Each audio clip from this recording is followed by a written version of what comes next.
Nobody's ever related to me on this issue. Oh my gosh, I can totally relate.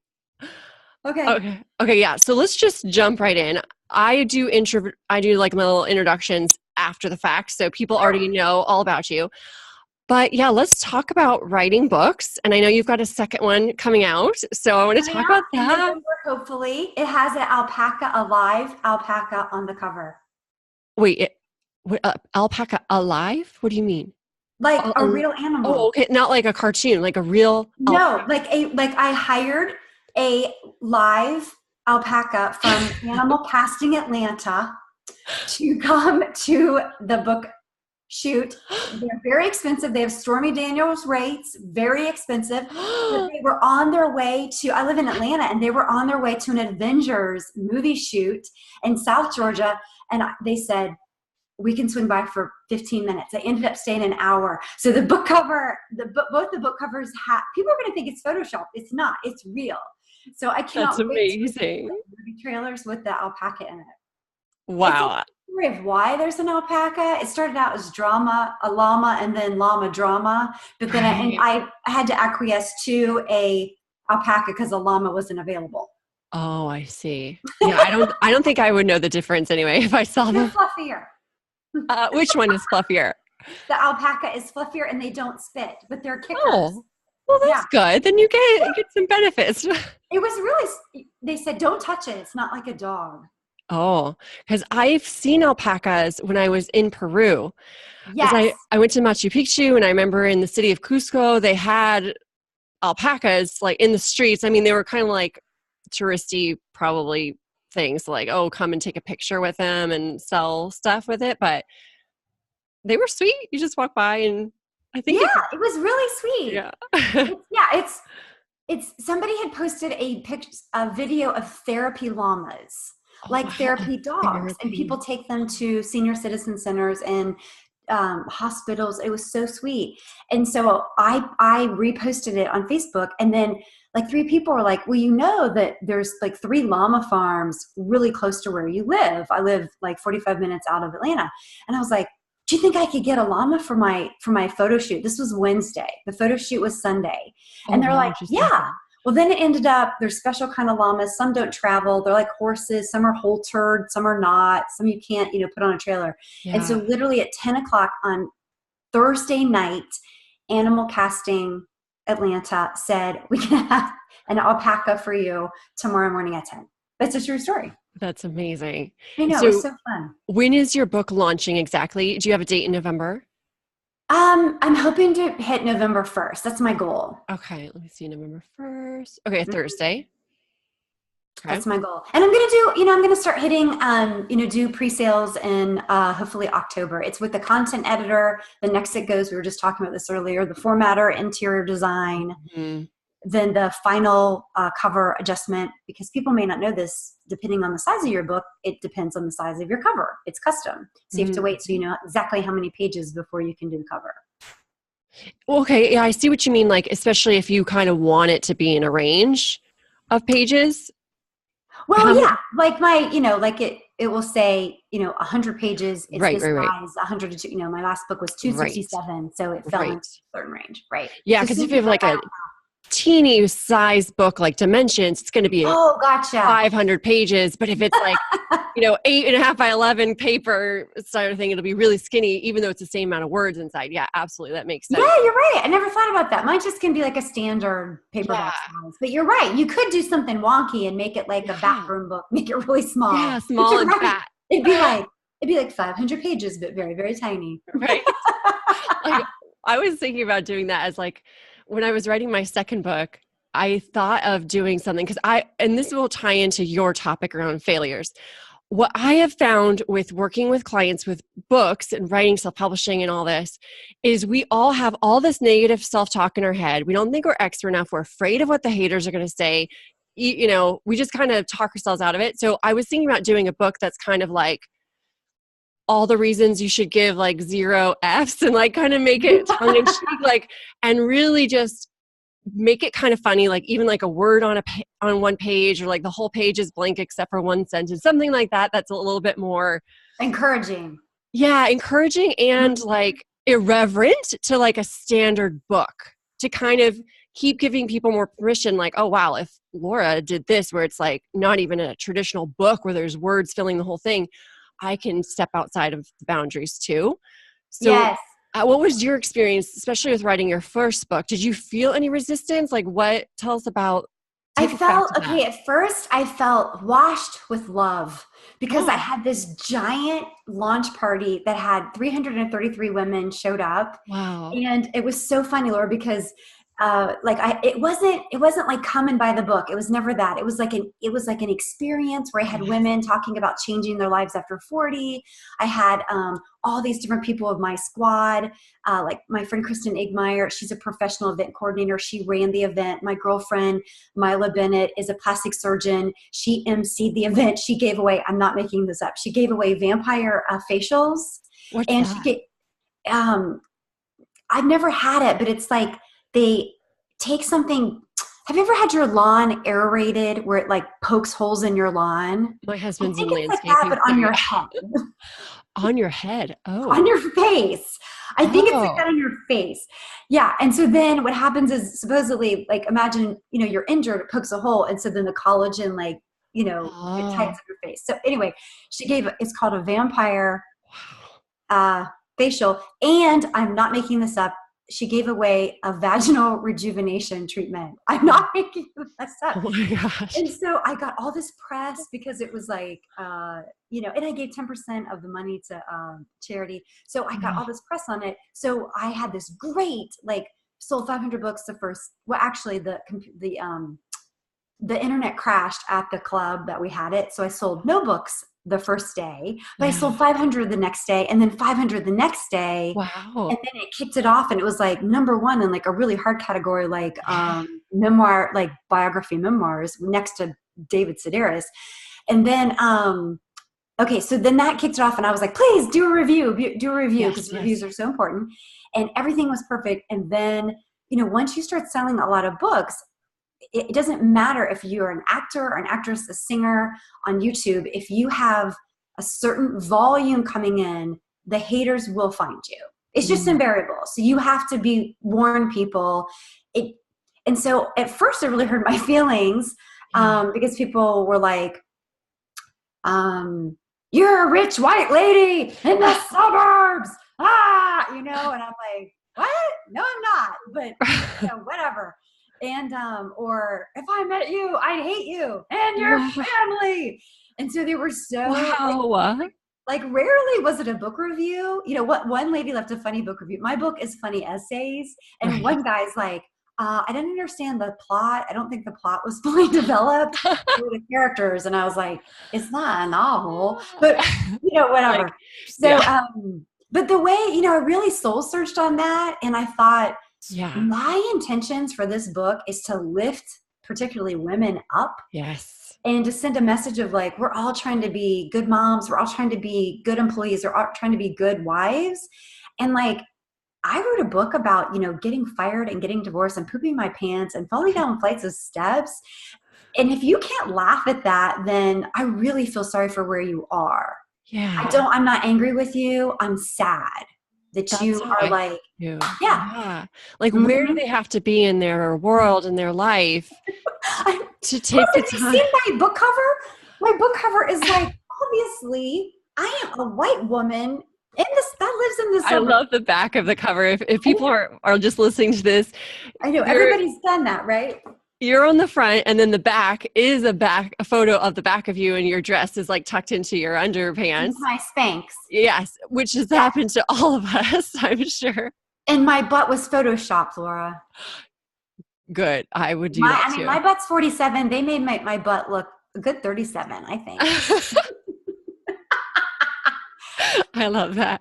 So anyone out there, it's like you just have to know your direction and your intention. And you cannot let one person that you caught on a bad day or you can't. You just have to think they must be in a methamphetamine lab somewhere and very sad. Or you've caught them on a terrible day and you've got to move on and celebrate. I'm so happy I have, almost 200 fantastic reviews. And then I have a handful of people that hate me, but it's like, nah. So be it. And I think that oftentimes the haters are louder. So even though let's say you have 200 reviews, let's say 20 are bad, let's say 10%, which I'm sure it's less than that, and 90% are good, there are still probably 500 people, 1,000 people, 10,000 people who adore you and your book. They just didn't take the time to write their book because they're busy doing great things.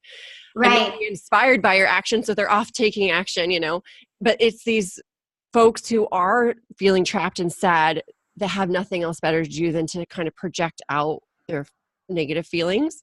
So you can't let that small minority hold you down and slow you down. You can't. And somebody sent me this funny meme, and it said, something like, hate me once, whatever, but hate me multiple times. You're a fan, bitch. Oh, I've seen that. Yeah. It's like, why are you following me? Like, you're obsessed with me, obviously. Why are you following me if you hate me? Like, I just don't get that. That's But so funny. I think it's kind of like, I think you're right. It's kind of like restaurant reviews where if people love it, I mean, they like live and die for it, and they like reach out to you on Twitter. It's so sweet. People really love it. They give a review. And then that's like, to your point, it's like 91%. And then the 9%, they hate you. Yeah. Yeah, I think it's a sign that you've made an impact if you have haters. Yeah, that's. So if you don't, keep going. I look naked. I do look. Oh, look, I have a shirt on. I just look. That's gonna add. You can add that to your list of failures. Is doing a naked. Like, why is she doing the interview naked? Just because I am. I love that. If you're listening to this as a podcast, I'll take a screenshot. Here, I can look naked too. Okay, good. There you go. Hold on. It's like Amy and Laura's Naked Podcast. Okay. Format your book, and that's perfect. Okay, there we go. This is going to be so popular. This is Naked Book Talk, episode 1. That's fantastic. I love it. Okay, I'm gonna leave my red cover all off. It's hot today. I'm in San Diego, so. Oh, I'm in Atlanta. It's like 100. How hot is it there? Okay, probably like 75 or 80 or something. My hair is like Rosanna Dana. Like the humidity is so hot, but I put like oil in it. I can't live in a humid place because of bangs. Like I look crazy. They just get crazy and they like spin out to the side like little horns everywhere. It's not okay. Well. They look pretty good. I know, because I'm in San Diego. That's why I look better in different parts of the world. It's true.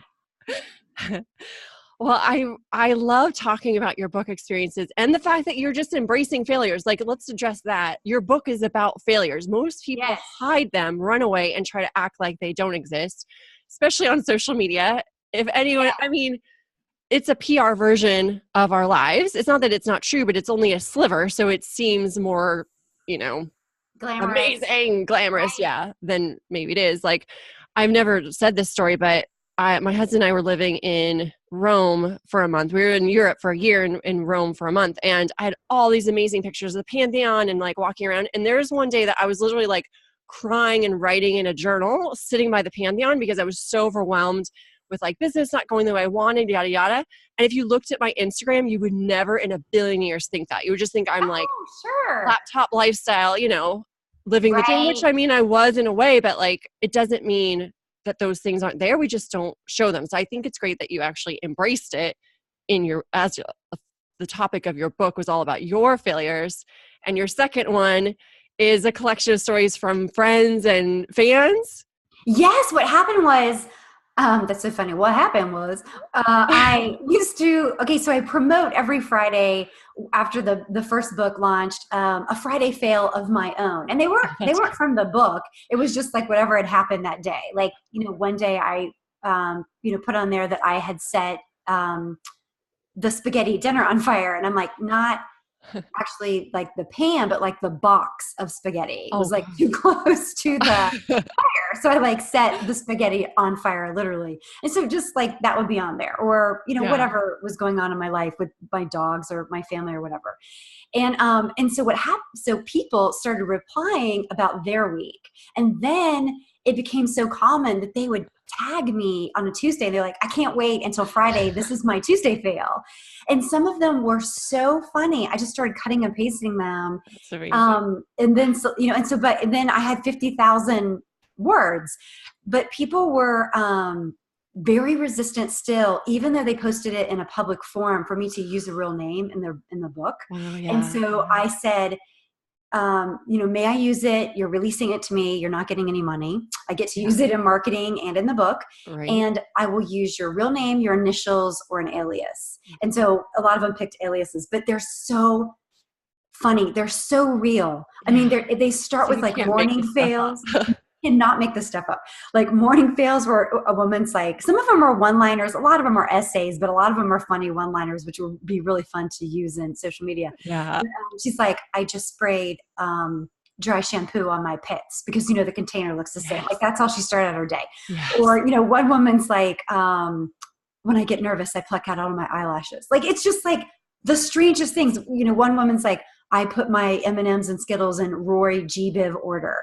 Yeah. Or, and then I have a whole chapter. It's called, and that's when I finally left him. And they like fill in the blank, and it's hilarious. And none of them are mean spirited. They're true, but they're funny. Yeah. Yeah. So I'm so excited. I hope people love it. And it's very, I don't know who can't relate to it. Like every story that came in, almost everyone, I was like, I've done that. Like somebody's like, I don't know what I was thinking, but I put ice cream sandwiches in my daughter's lunch. That's amazing. It's like, what? Your brain is just off sometimes. Yes. We're all juggling so much these days. Like, how can we even think perfection is in the realm of possibility? Just right. So I have a whole mom brain chapter. I love that. I was listening to one of your stand-up comedy clips from your website before we jumped on, which I loved, like about like Facebook comments and and the different kind of mom and things. I just loved it. That was Thank funny. you. I'm not a mom yet, but I could totally relate to everything that you're saying.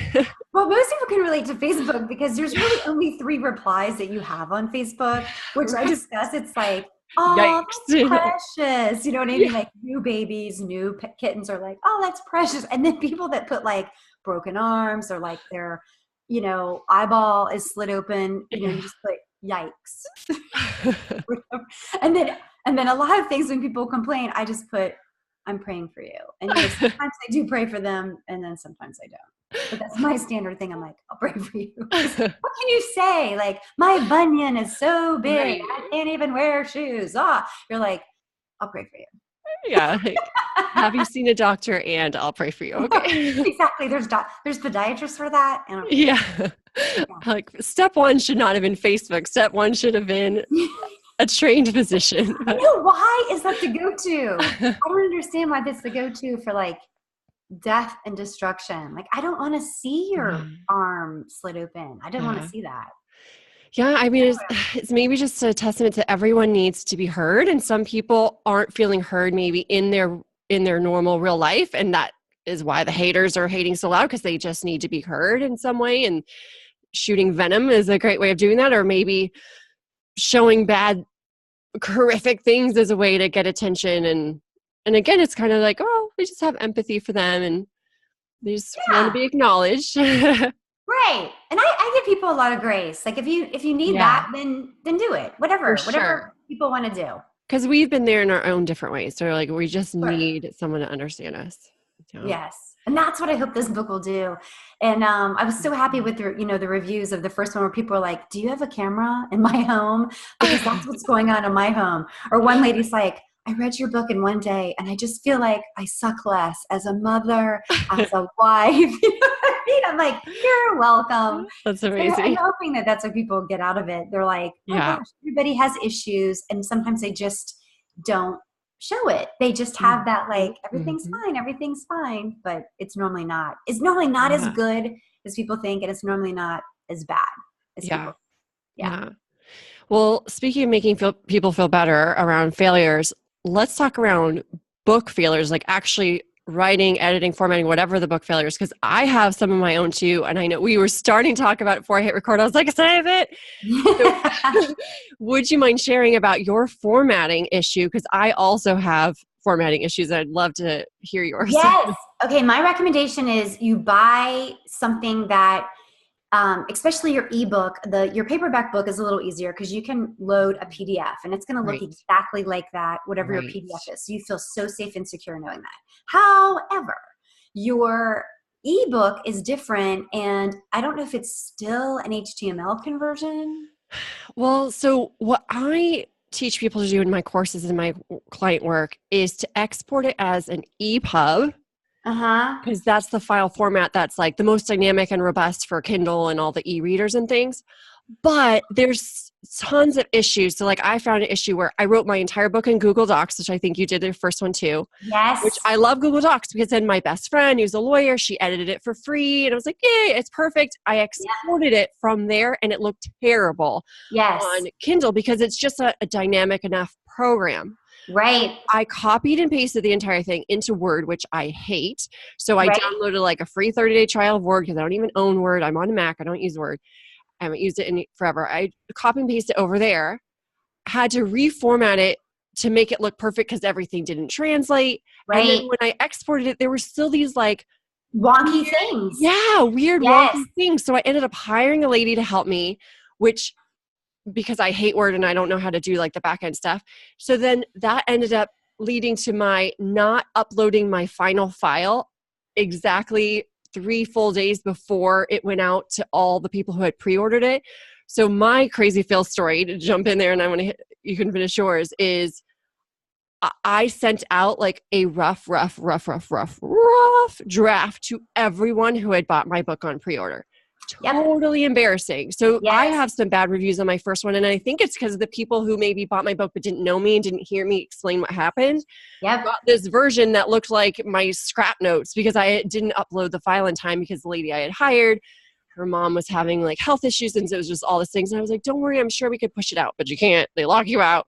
Anyway, but like I had a total failure with that too. And I show people honestly just so they can learn from it. And like, if someone's going to Yes. hating review because of that, what can I do? Like, oh, well, it's my first time.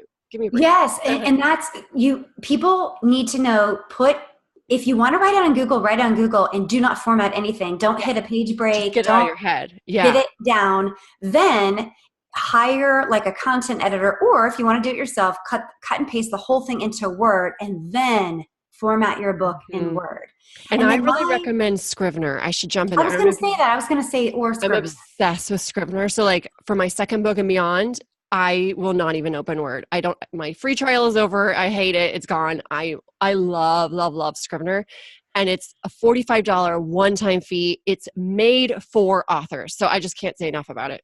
Well, I'm going to try that. But I hire a content editor, and then I hired a proofreader and formatter, professional formatter. Mm-hmm. And so then I just don't do anything. Like I don't try to put the chapters in there, and it's not that expensive just to let somebody else do it perfectly. Yeah. And then you load it, you get on the phone with them and you load it and you flip through, it gives you a preview and you flip through it and then you make sure it's okay. But people need to know as readers and as authors, sometimes, regardless of how perfect it is, the Mobi file or the EPUB file, it wonks stuff out. And I would strongly suggest be careful using footnotes and be careful using charts and graphs and be careful using photographs.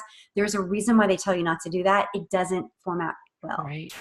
Right. And if your photos, another thing like some clients of mine and I have learned is that if you have a lot of photos, then the file size is so big that especially Kindle will force you, like you can't price it lower than $1.99 or $2.99 or whatever. So if you're trying to do like a bestseller push and you want to do a 99-cent price point, you can't do it if your file size is too big and all. Yeah, these are things you didn't think about. There's so many things, and you're an expert on this, and I'm trying to be an expert on your subtitle. Is you have a subtitle. It's like free candy SEO. Yeah.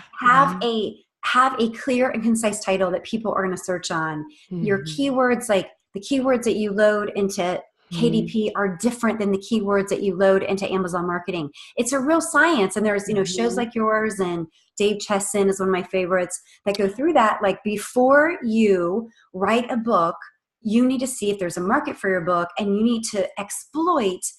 There's 7 million books on Amazon. Mm-hmm. So what are some things that you can do to make your book stand out? For example, by accident, I put a subtitle of a funny memoir. Well, because I put a subtitle, it's longer Uh-huh. than that. Guess where it sits if you search funny memoirs? Very high, because Amazon gives a lot of weight to your title and subtitle. So it seems like that's a trick. Yeah, I mean, but if your book has great content too, you Right. can't have a great subtitle and never sell a book and it's going to be at the top. It's a combination of sales Mm-hmm. and many other things. But it's just like I'm like you. I didn't know that in my first book, and now Yeah. I'm studying all of that. So Yeah. Well, and tell everyone about your formatting issue. fiasco. Well, Yeah. okay. Well, it was formatted originally perfectly, where it looked perfect in the Yeah. PDF, and it looked 99% great in a on the Kindle. And then I was so excited. Amazon emailed me and said, "Hey, we'd like to feature your book as like a book of the month or a book of the daily Yeah. deal or something," which is so exciting. And I said, "Sure." And they said, "Hey, you have a formatting issue of these weird spacing issues," and they told me where they were. I said, "Okay." So at that point, I had not hired a professional formatter. I was the formatter. Mm-hmm. So I sent it to a professional formatter, and what she did is she ran it through software. Mm. Well, okay, and just to review, it had been in Google, Yep. formatted in Google, cut and paste into Word, formatted again. It wigged out. And I'm, Yes. I'm not trying to Mm-hmm. place blame, but she didn't look at the file. Yeah. And so she loaded it and didn't look at and it completely wigged out. Where if there was a footnote, it did the tiny number and then a giant number, lots of lines everywhere. The pictures were like all over, it jumbled, and I didn't know it. And Laura, we talked about this. I was sending that paperback book to Sarah Blakely at Spanx, to Kathy Ripa, to Oprah Winfrey. I was sending that book out everywhere, trying to get press on it, and it was formatted incorrectly. Oh, It was humiliating. mortifying. And Yeah. so now that was in like June, it's September. And my, this time I'm doing a kind of like a hybrid, self-publishing hybrid. I'm having this company called BookLogix do some things for me. Mm-hmm. That's one of their things and they've had that file since June and they're formatting it. And so I should have it back this week. It looks better. And, they've made Yeah. improvements, but it was Oh, a disaster. It impacted my sales. for sure. And did you get any response from some of the people you sent it to, or had you not sent it yet? You were like about to or something. No, I got zero response from Yeah. all the movie stars. I don't know why. You're like, who is this lady?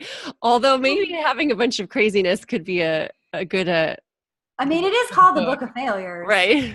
Well, what's so funny is around that time, this is nuts. So the whole reason I wrote a book is because I wrote a screenplay and I Right. Yeah. I wanted called, to ask you about that. yeah. Mhm. So I called, it's a long story, but I was on the phone with a entertainment attorney in LA.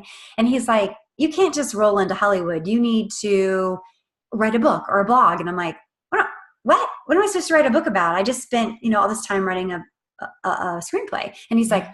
write what you know. And so I was like, I have had a lot of failures. And so that's how that whole thing happened. But anyway, around that time when the formatting fiasco happened, I got an inquiry letter from a talent agency saying, who owns the rights to your book? We're interested in making a film or a sitcom, Wow. even with the mistakes. And so, that was great. I don't know what's going to become of that. Nothing's become of it. But it was like, for 1 second, it was really exciting. Like Yeah. somebody in Hollywood read my book and was like, oh my gosh, this is so funny. It would make a funny sitcom. That was exciting. That's really cool. Well, Yeah. and I find it so interesting that even Hollywood said you need some other credibility indicator in order to even be taken seriously, and they saw a book as one of those things. You know what they saw as one of those things? Press. They don't really care about Mm. the book. They said, you have to be searchable. When we search your name, you have to be Right. searchable. So that's why I had like the huge launch party. I was like Right. press crazy. And some great things came out of that. Like, I think if you're writing a book and your mission is to be like a New York Times #1 seller, that's a great goal, but you might be miserable for many years before that happens. So what can you do that would be enjoyable Yeah. between now and then? And there's lots of things you can do, like be a guest blog or do podcasts, or there's lots of fun stuff you can do to promote your book. it's not the end all to be the New York Times bestseller. It's not. Mm-hmm. And so some fun stuff came out of that, me doing the press, including I got on this morning show in Atlanta called Atlanta and Company. They're so nice. And so I was on the show promoting the book, and then they asked me if I wanted to stay for the end, which is like, it's called a Real Talk panel. It's like The View, but nicer ladies and no politics. It's like really nice. And not that those ladies aren't nice, but you know what I mean? They just bicker a lot. So no bickering. And then they asked me back again, and then they asked me back again. And so now I'm on there, like I've been on there like 25 times. Wow. And so now I'm kind of like a regular, on this little morning show, which is so fun. It doesn't, I don't sell any books doing it. Yeah. But I mean, nobody's watching TV like, I'm going to buy that right now. But it's still really fun. And that has led to other things. Like people will say, like I'm emceeing this spelling bee in Atlanta. It's so fun. It's called Buzz Before the Bee because they serve a lot of alcohol. It's an adult spelling bee. Oh my gosh, I want to go to that. I know. So it's led to, some other fun things. I got picked up for a movie. A local filmmaker in Atlanta is like, he saw me on a show and he's like, would you want to be in this movie short? And so we filmed it and it's hitting the film festivals this fall. Wow. So it's like, all I wanted was to write a screenplay. That's it. And then all this other fun stuff came out if you have an open mind in kind of promoting it. Like fun stuff came out of it. Yeah, it's kind of like a little ladder or a snowball that just like as you start getting the momentum, more things start packing on and stuff you couldn't have even planned. So it's like if people don't have a perfect vision of where they see a book project or growing their brand or whatever is going to go, or even if they see a distant goal in the future, but they don't know the exact path of how it's going to zig and zag, just start going, just start pushing that forward. And it just starts opening up doors you didn't even know were there. Yeah, and I have a suggestion for somebody who's shy, because a lot of writers are very shy, and the thought of being on television, they'd rather cut off their left foot or be a public speaker. They don't like it. Yes. But if they think they could handle a podcast where they have notes in front of them, and it's a lot of the questions are similar, and you can get from. It's really easy. There's lots of podcasts on Facebook or Twitter. You can just do hashtag podcast or look up podcast pages or podcast groups. Mm-hmm. And people are so generous and they love authors and they like to know why you wrote the book and what motivated it. And is it historic? Is it funny? And so that's a great way for people to kind of step their toes into the water of publicity. And the great thing about podcasts is if somebody likes a podcast, they listen to all of them. Mm-hmm. Like, I listen to, I'll listen to all of your podcasts because I'm trying to learn more about books. I listen to all of Oprah Winfrey's podcasts. Mm-hmm. And so the truth is, even if you're with somebody that's kind of small now, as they gain momentum, you're archived and and you eventually get, it's like residual. It'll be there forever. Right. Yeah. I love that because I used to be deathly afraid of public speaking. Like even I've made a lot of growth, especially this year, but even watching your stand-up, I'm projecting myself on that stage and I feel nervous. Like I know there's a lot of prep into going, with what you're doing. So knowing that it's like, okay, you have time to practice it. But like, I used to be deathly afraid of any public speaking. My first podcast interview was horrible. Luckily it was with a friend and he edited the crap out of it. So literally there were times when I was like, oh, wait, that really sucked. Could I just start over? And he was like, sure. And then I just started my answer. And he cut it out. Yeah. They make you sound better than you are. And it's not going out to a million people. And so I would encourage writers or anyone that's in the creative field to reach out to podcasters. Mm-hmm. And the way you do that is you appeal to their audience. Because they want what's best for their audience. So that's how you appeal. Like, hey, I listened to a couple of your shows and I think I may be a good fit for your podcast because blah, blah, blah, blah. And you fill in the blank. You don't write them 7 pages. You don't pitch them your book or your just talk about how great you are. You don't. Yeah, you don't do that. Yeah. You just say, hey, I listened to your show. I enjoy your show. I may be a good fit and give them 3 bullet points of why you're a good fit. Yeah. And that's it. And some of them you'll be a fit for and some of them you won't. But if you never ask, the answer is no. Yeah, it's funny because I get a lot of pitches now and most of them feel very like pushy and like mass where like they're sending obviously the same thing to everybody. And I just archive them at this point. I don't even like write back. And I literally got this one from another gal named Amy. And so I would love to hear your 3 comedy Amy's story of your book after this. So somehow Amy's are coming into my life a lot. But this gal named Amy said, I listened to your show. She gave specific examples from multiple episodes. So she proved that she really had and not just looked at the title and just made up something. Right. And it was like, I see you haven't covered this. This is my expertise. I could totally talk about XYZ to bring value to your audience. I instantly wrote back and was like, yes. Where everyone else, I just like archive. So you can break through the noise if you really take the time to be customized and thoughtful about what that host would want for their audience. Right. And the same, I think, for promoting your book on social media or Twitter, if you put buy my book every day, even to a book launch, buy my book every day is not the way to go. It's like, bring out quotes in the book or bring out the behind the scenes of the book or do a cover reveal or or something like that, or do some shots of a book signing or whatever. I mean, celebrate your victories, but you have to mix it up or it's very off-putting. Like no one would like to be exposed to that where they're like, buy my book, buy my book, buy my book. But if you make it fun and people like you, part of the journey, right? Then they'll be like, who is this crazy person? Maybe I'll take a look at the book. So tell us about the 3 Amy's. Oh, that was so amazing. Okay, so I picked this giant category because this is before I knew about categories. Now, since then, I've added some categories. Very exciting. But my book has been out for over a year, and it launched really high because I had the big launch party. And so on any given day, it would be like in the humor essay section, and it'd be next to like David Sedaris, Trevor Noah. But one day it was Amy Schumer, Amy Lyle, me, and then Amy Poehler. Oh, cool. All the Amy's were lined up. And I was like, but one of my favorite authors is Jenny Lawson. I also like Samantha Irby. I also like Jen Mann. Those are some of my favorite, like our books are always like in the same row normally. And so I always take a picture of that and I do tag them, and I'm like, I feel, here's my little book with 200 reviews, and then their book with 8,000 reviews. And I'm like, I'm just so happy to be in their club. I'm so happy to be in their club. So that was such a thrill. I snipped it on my computer and saved it. I was like, look, it's me and the Amy's lined up. That's awesome. I love that. So fun. That's so cool. All right, let me think here. So I know you wanted to talk maybe a little bit about categories too. Yes, I'm getting better at that.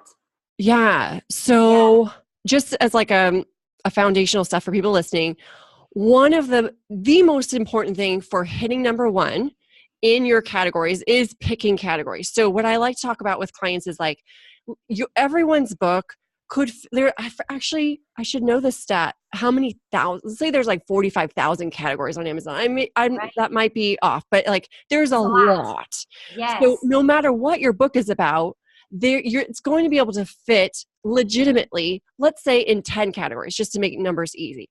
So if your book legitimately fits in 10 categories, you can pick 2 inside of KDP, which is Kindle Direct Publishing, which is where you launch your Kindle version. And now it's where you can also launch your print version, or even phasing away CreateSpace, which people might have heard of in the past. You can pick 2, and then they usually place you in 3. Although I've seen clients rank in more than just the 3 that show up on their product page. But just to keep it simple, you can pick 2 and you get placed in 3. So you're kind of going for 3. So out of the 10, if we can identify 3 of those 10 that are not as competitive as the others, that just means you need fewer sales in order to get to the number 1 spot. Right. And Laura, let's talk about that a little bit more. Yeah. So what happens, why that's so important, and even if you're not number 1, but you're in the top 10, why that's important to be in the top of something is literally when someone picks a category or a section, or they're doing a search, you want your book to come up on that page. You don't want your book to come up 9 pages later. Right. Also, it's like SEO Google. Like it's not just a bragging right. It's also you get found more by new traffic. Right. They will not be able to find you if your murder mystery is on page 70. They just won't. Like imagine your Amazon page and you have to hit next, next, next, next, next, and your page is buried, your book is buried on page 70. Yeah. So that's why it's important. It's also important, the category, because Amazon organically treats people better at the top of the heap. Mm-hmm. They want to promote the books that are doing well, that are selling well. And so if you can stay in the top 10 somewhere organically free, when I say organic free, things happen for you with Amazon. Maybe they'll select your book as book of the month. Maybe they'll tie your book to something else or a promotion or whatever. So that's why it's so important. And how you do that, it's not easy. You know, it takes hours and hours and hours of research. But what you do is you think about other books that are similar to yours, and you look at all of their categories, all of them. And you start to look at their ASBR number, Amazon, what is it? Amazon rank, Amazon best-selling rank. That's what it is. Amazon bestseller rank, ABSR.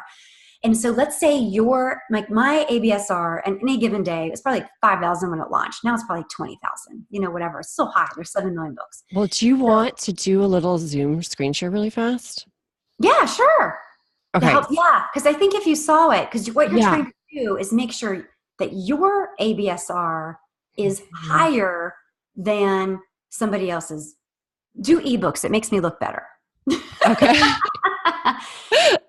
Just so you know, you sell 10 times as many ebooks as you will paperback books or audiobooks. Now, if anyone's listening to this as just a podcast, go back to the show notes, and I'm going to be embedding this video inside the show notes so you can watch it as well and see exactly what we're talking about so you can visualize it. But basically, we're going to Amy's first book's page and scrolling down to the product details section.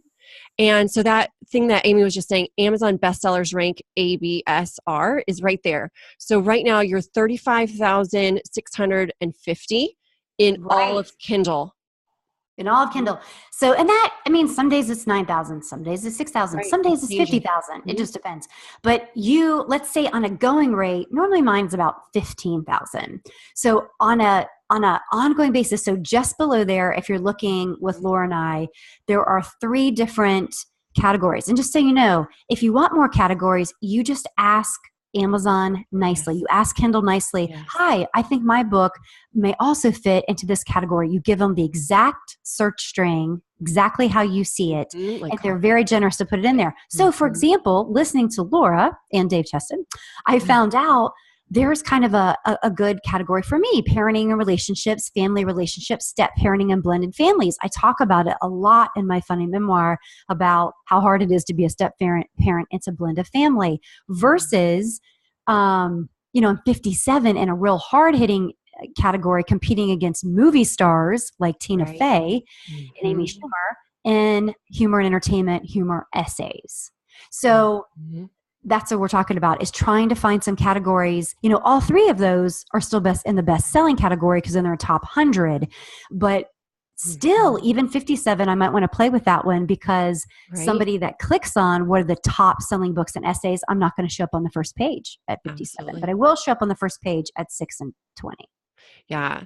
And to add to that, so what I'm going to show on the screen is I'm opening up each of these subcategories in another window, because what I want to show you guys is how you can start identifying whether something is really competitive or not is by looking at this ABSR number that Amy was saying. So Amy right now is 35,000. So what that means is that if these subcategories, the books that are number 1 in those is going to have a lower number than that, because it means that they're going to 1. Yeah, number 1 is the best. So it's like the lower the number, the better your like golf, like a golf score. Yeah, exactly. So if we open up the one that you're number 6 in, the number 1 book in the step parenting and blended families, as of right now, when we're recording this September 13th, 2018, this will not be 100% the same when you listen to this, because it's not even going live today. So I just want to point out that I was number 1 in this section, but look, those books are on sale. $2.99, $3.99, $3.99. Yeah, $1.99 and 99 cents. So that's kind of exciting that I'm hanging on at full price at 6 there. I'm doing a promotion in October for 99 cents, so I should hit every category, and I should be number 1 in a couple categories with the sale. Absolutely. That's And normally that's what the good thing too, is like you can always do another marketing push and happens. pop back up there. Right. Yep. So I'm going to click on the book that is number one, at least as of right now, which won't be the same if you look at it later, and it's 4 Essential Keys, yada, yada. Who cares about this book? But if we scroll down to its product page, I'm going to predict that it is lower than 35,000, which is where Right. you are.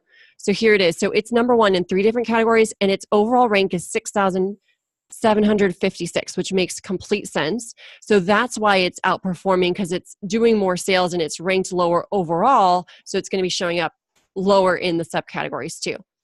But So check out those categories yeah, because you may get ideas from that. Like I never even knew there was a relationships and teenagers health. under, Yeah, yeah, very nichey. exactly, Yeah, that's exactly. exciting.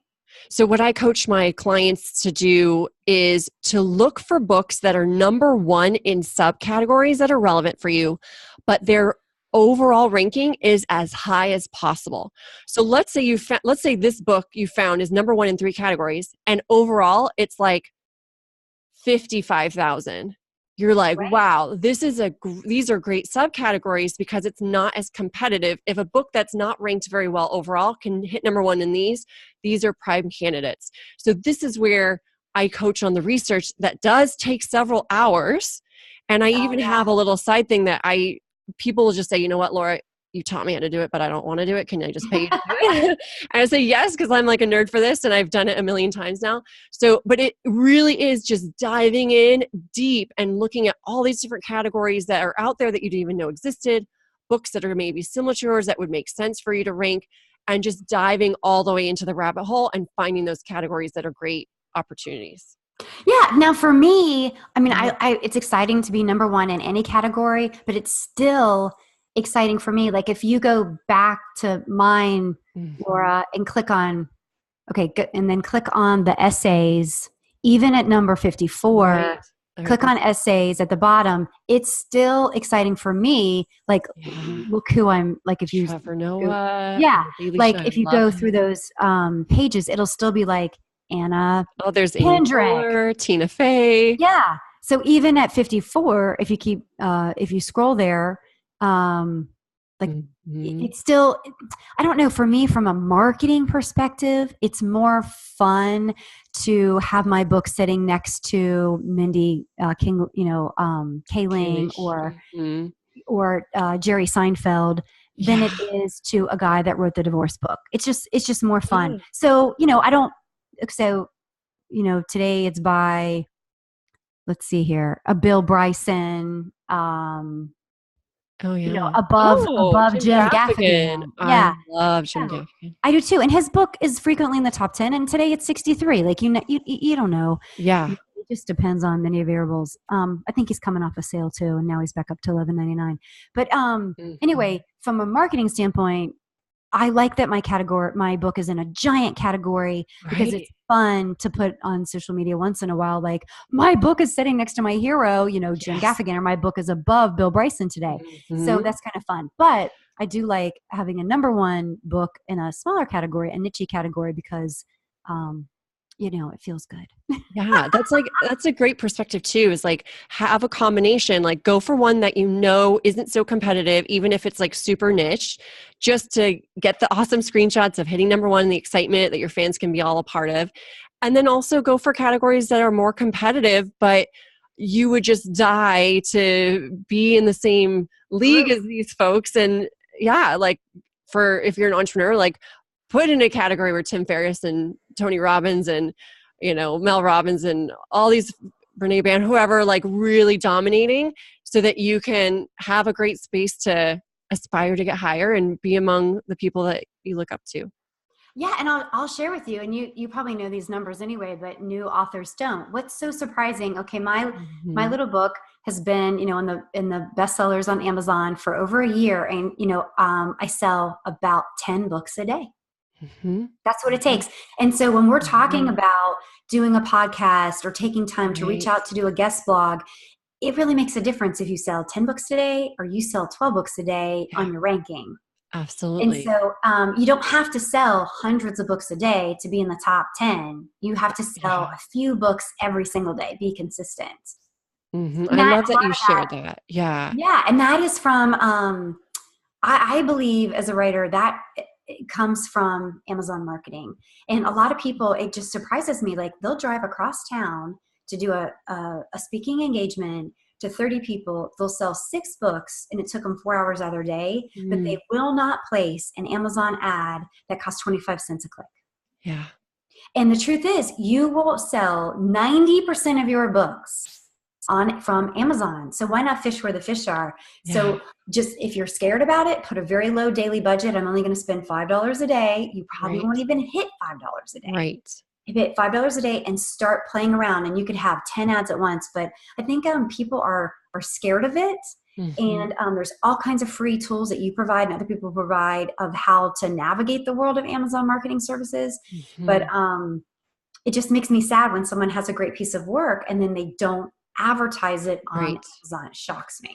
Yeah. And that's ams.amazon.com if people want to go and just see the interface and platform and play around with it. It's free to start an account and you can get started with ads. But yeah, I think sometimes, at least I've felt this, so I'm assuming others have, that almost like using paid ads is like cheating or not as legitimate as organic methods or whatever. But it's just, you're paying to save time by just putting it out in front of more people to give them the opportunity to discover you. So it's not cheating at all to do paid ads to be found. No, it's not cheating at all. It's if you're a book, like I want to advertise, if Tina Fey's book comes up or David Sedaris' book or Kevin Hart, or other comedians, their funny memoirs come up, I want my book to come up because the it's a service to the buyer. They're like, oh, I like Kevin Hart. Who else would I like? Mm-hmm. And so now if you're putting your book every single place, then shame on you because that's not the same. Like I'm not advertising with James Patterson books come up. And that wouldn't make sense. It's not relevant. So your ads aren't going to work that well anyway. Right. And you're probably going to pay out for nothing. So make sure if you do Amazon ads that you are putting books and author names that are like you in the same genre.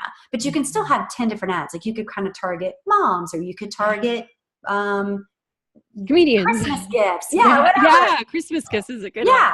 Yes. You could have different ad copy. You get like, a sentence, 2 sentences or something to describe your book. But it's a great way. And just a reminder, if your book is in a good category and you're selling consistently, your book will naturally be tied to other people's books. Like I'm so excited when I see Jenny Lawson's book and it says people that bought this book also buy Amy Lyle's book. I'm like, they do? So that's so exciting. So you'll see that too. If you start selling books consistently, you'll start to see your book pop up for free in Amazon within your genre, which is a really exciting thing. Yeah, Amazon wants to give the most relevant information to everyone. That's why also hitting bestseller is so easy within range because they update their rankings every hour, which some people might not know. So it's not like a New York Times bestseller list where they're aggregating data from different select stores. It's a secret over like a month or something. Amazon wants to give you accurate info ASAP, so they update it every hour. So if you concentrate your marketing efforts, pick relevant categories, that's a recipe for getting to number 1. And then doing all these other smart things to keep on promoting it, to keep you there. And it's totally it really is. It's I feel so sorry for people, selling books before. Like how did anyone find their books? And it's crazy. We're in the golden age, I would say, of self-publishing. Can you imagine? Yeah, because it's never been easier than before. But I think that there's still a magic around books. Like people just take you more seriously if you're an author, if you're a best-selling author. But it's so accessible if you put in the effort and make it happen. Yeah, and it's like anything else you're studying. Like if you want to be a stockbroker tomorrow, you're not going to know that. It is, I would recommend that people commit a few minutes every day to watching, listening to your podcast or watching your show and Googling what's out there to help you understand the world of self-publishing because it's easier to navigate than you think. And as we discussed before, you don't have to sell as many books as you think you do to stay at the top. You just have to be consistent. Right. And what I love about books too is like you could literally even just say, I don't even care about book sales, and then use the book to get more podcast interviews, to get more speaking gigs when you're comfortable, to get more press. There's all these other things which can then lead to more sales of whatever products and services that you have in your own business. I mean, Lauren, people take me a lot more serious as a failure now that I have a book of failures. I love that. You're trying to be it's really a failure. The leading authority in failures. Exactly. I'm talking to the Atlanta company. I'm like, please give me my own segment, please. And they're like, you are an expert in failures. I'm like, thanks. That's amazing. So that's to come. Maybe I'll have my own segment doing something with failures on Atlanta company. I love it. I love it. Oh my gosh. This has been incredible. I'm trying to think, is there any other advice you might give to people who are listening to this and they're like, okay, yeah, I want to do that too. Any other words of wisdom from your many, many epic failures? My many, many epic failures. I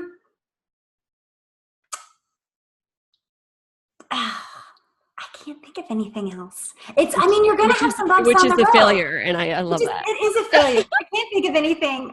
You're a failure, right? I would say, okay, people want to say don't judge a book by a cover, but they do. And so really, really invest in that. And there's lots of free, be careful, do not use somebody's stuff that you're not allowed, but there's lots of free artwork available, or work with somebody. It's not that expensive. I mean, this is your name and reputation. Work with someone to get a cover that's eye-popping. And remember, when they see your cover, it's going to be this big. Yeah, it's really teeny. It's a thumbnail. Tiny. So you need to kind of look what catches your eye. What are the colors? A lot of white space. You don't want it congested. So play around with that. But that's really important. I've even heard people say to other authors, like, why don't you change your cover? Like, the cover's confusing, or they don't they don't understand the title. And so people look at it for 1 second. I'm literally thinking of failures on covers. I feel like for my first book, I don't love it anymore, and I feel like I want to do like a second edition with a different cover, because you can do that. Is another thing. Can you load it up? Yeah. You own the dang thing, so I can do an updated cover when I want and make it more on target brand with what my second one has done. Now that I've done so many for myself and other people, so like.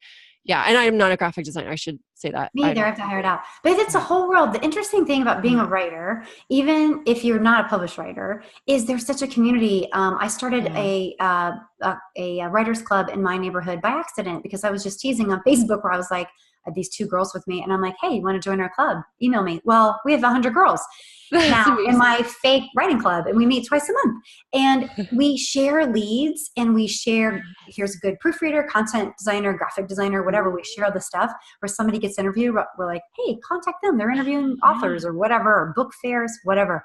And it's been really good. I think one of the best things about being a writer is there's a huge community on Facebook, huge community on Instagram and Twitter that is very supportive. Like, one that comes to mind is Turtle Writers, #Turtle Writers. And it's all about being supportive, and it doesn't matter if you're mystery and I'm comedy, or you're whatever, spaceships. It's all about like having the courage to take what's in your heart and share it with others. And it's like, it's so inspiring. It's so inspiring to see people, their little tiny wins, to celebrate, like, I'm at 20,000 words, or I'm at 50,000, or, they share their joys of getting to the launching point, and then launching. You're like, you just gave birth. Yes. Oh, I love that. Yes, I love that. So reach out if you're a writer and you're feeling like, I know in Atlanta, there's Atlanta's Writers Club. They're huge, but there's all kinds of small ones too that you can be a part of. And if you can't go in person, they still give you lots of tips on Facebook or Twitter or whatever, or you can write in a question. So it's a great community that's normally free. They'll give you advice for free. Tap into that, because you'll feel supported. Sometimes, I don't know about you, but my family is like, why are you at your computer at 2 a.m? What's happening there?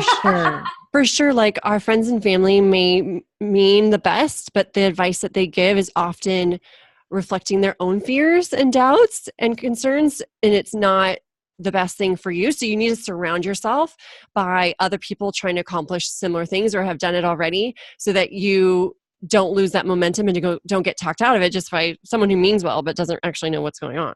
Well, my family's fears are warranted because I exploit them in my books. Oh, I see. For real. Do they want aliases in your books? They're like, what? What? And I'm like, it's all copy. Sorry, you did it. Don't put a snake. It's dangerous to get close to you, it sounds like. It really is, Laura.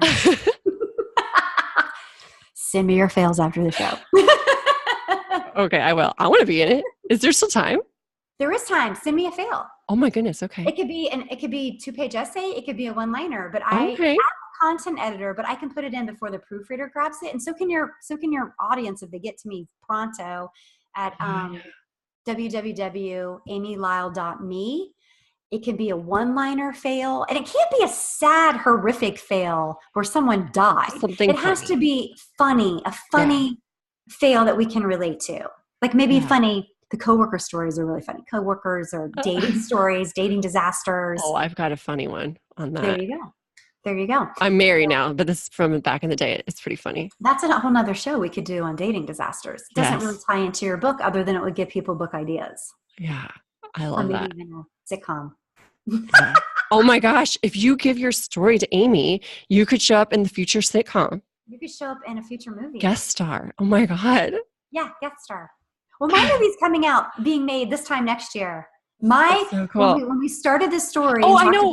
I was going to ask screenplay.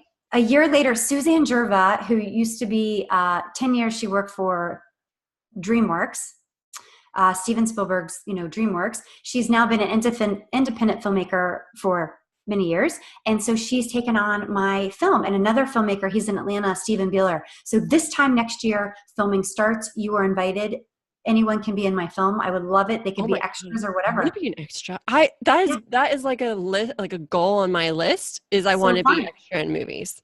Yeah, I don't even care if I get paid. I just want to be there and like be behind the scenes and be like, "There's me drinking coffee. You see it?" You don't get paid. It's independent. You're lucky if you get tacos, but right? Yeah, give me a coffee and a taco. I'm good. Exactly. So I'm so excited. It's called #Fake Mom. #Fake Mom, and it's about. Real quick, it's about a woman who's a stockbroker in Manhattan, and she falls in love with a Southern gentleman that has 4 kids. And, she thought her biggest challenge would be, getting married, but it's the women of River Village, it's like the stay-at-home mommies. Right. With the baking and the perfect lunches and the perfect houses and everything. Yes. So it's not like a message movie, but I would love it if like the working moms took, a step closer to the stay-at-home moms, because we're all doing the best we can. Yeah. So I love it. Well, thank you so much for being on the show. This has been amazing. Thank you so much, Laura. I really appreciate it. I hope my pleasure. Get 2 ideas out of this. They're further along than they were an hour ago, right? 2 ideas and 2 laughs. That's what I'm going for. 2 ideas, 3 laughs. 3 laughs. Okay. 3 laughs. Well, I've definitely had more than 3 laughs. Good. And we'll have to do a round 2 interview after your second book launches, and we can talk about any additional failures that came up from that, because it's always learning. Always learning. You know it's coming. You know it's coming. Yeah. I can't wait. It's like a train. Okay, thank you. Okay, bye. Thanks, Amy. Bye. Thank you, and thank you to all your listeners. Love it.